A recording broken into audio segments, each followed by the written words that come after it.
Good morning po mga mamamayan. Ngayong umagang ito ay magluluto po ako ng pork with ampalaya. At ito na po ang mga sangkap. Unang-una, ampalaya, pork, sibuyas, bawang, kamatis, bagoong alamang, at saka itong olive oil. Hindi na po pala ako gagamit ng asin kasi maalat na po itong ating bagoong alamang. Kasi 2 tablespoon po itong ginamit ko. Or nasa inyo na po yun kung gusto nyo pang maglagay ng asin. So ayan na po lahat. Uumpisahan ko na pong lutuin ito dahil naipakita ko na po sa inyo ang lahat ng aking mga ingredients sa aking lulutuin. So, ayan na po. Ngayon po ay maglalagay na po tayo ng cooking oil dito sa ating kawali.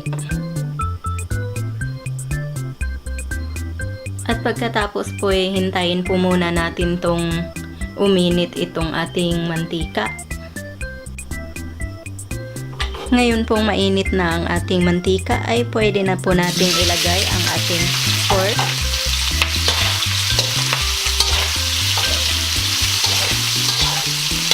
Kaya pala ganito ang kulay kasi pinakuluan ko po muna siya kanina ng tubig.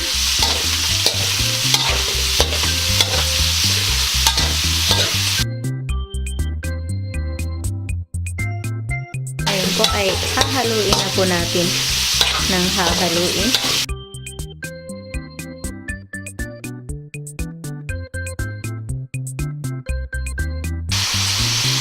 Ayan po, hihintayin lang po natin to na mag-brown. Huwag nyo na lang pong takpan para makita nyo at hindi masunog. Ayan na po ang ating pork. Nag-brown na po siya.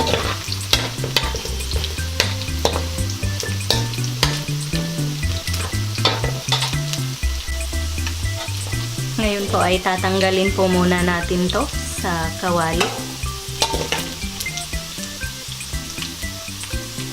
Patayin ko po muna yung stove para hindi siya masunog.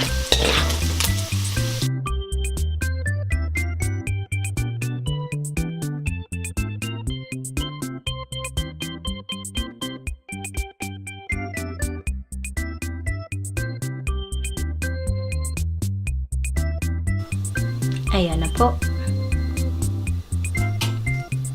Ngayon po ay ito-turn on na naman natin uli ang ating stove. Ngayon po ay igigisa na naman natin itong ating sibuyas at saka bawang. Hahaluin po natin.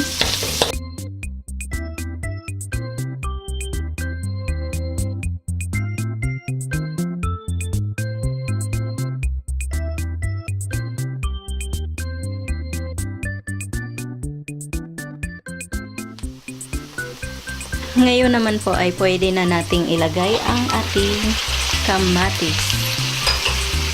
Tapos hahaluin na naman natin.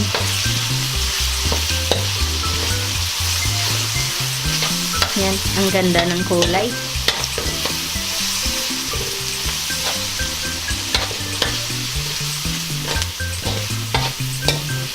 Masarap kasi pag mayroong kamatis kasi yung alat ng alamang nyo ay hindi nyo mapapansin pag may kamatis kasi medyo matamis-tamis yung kamatis. At saka bagay pong i-partner itong kamatis sa pork kasi healthy to sa ating heart, kaya nilagyan ko siya ng kamatis. Yung baboy kasi nakaka-high blood din yun. Kaya bagay lang na merong kamatis. Ngayon po ay pwede na nating ilagay ang ating bagoong alamang. Yan. Hinaan lang natin yung apoy.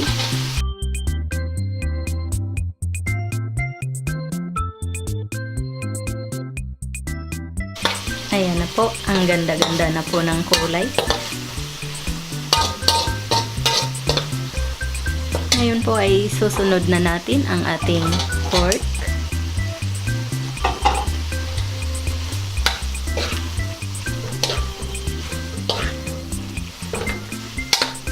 Sa huli ko po ilagay yung ating ampalaya para hindi siya ma-overcook.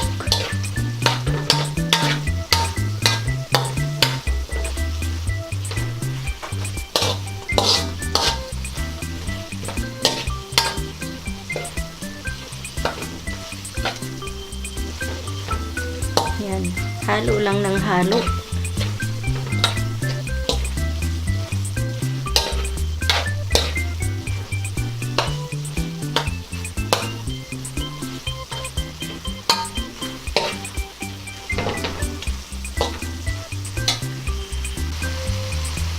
At ang pinakahuli po natin na ingredients ay itong ampalaya.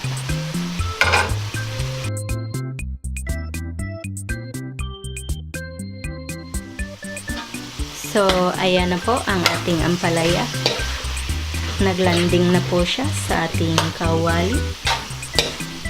So, haluin na lang po natin ng hahaluin.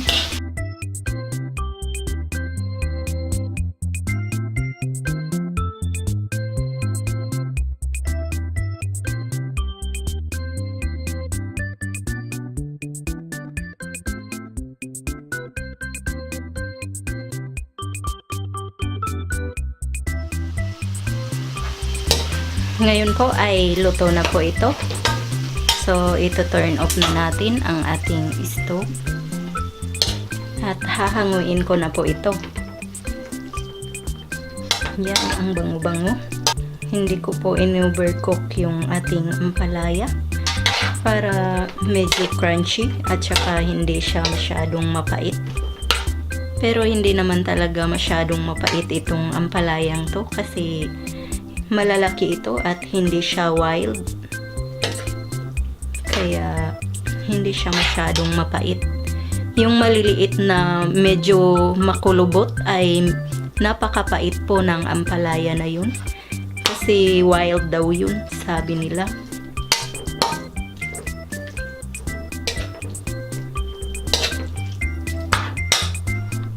So, ayan na.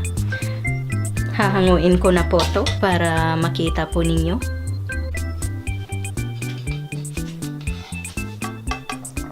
Ito na po, ipapakita ko po sa inyo ang paghango ko nito.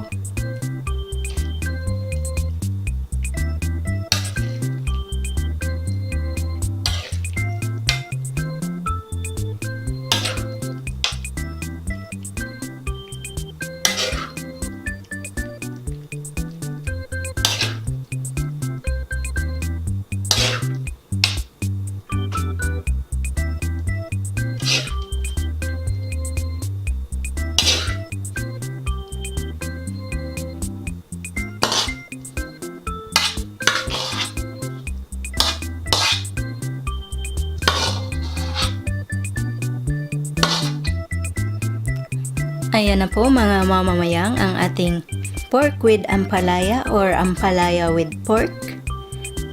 Ayan na po siya, luto na. Napakasarap po kasi tinikman ko siya.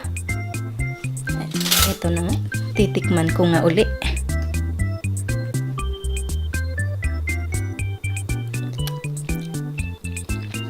Ayan.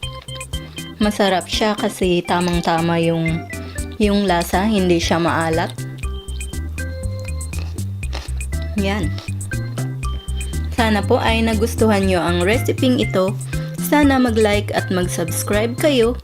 Ito po ang inyong Ate Mayang na nagsasabing, mabuhay!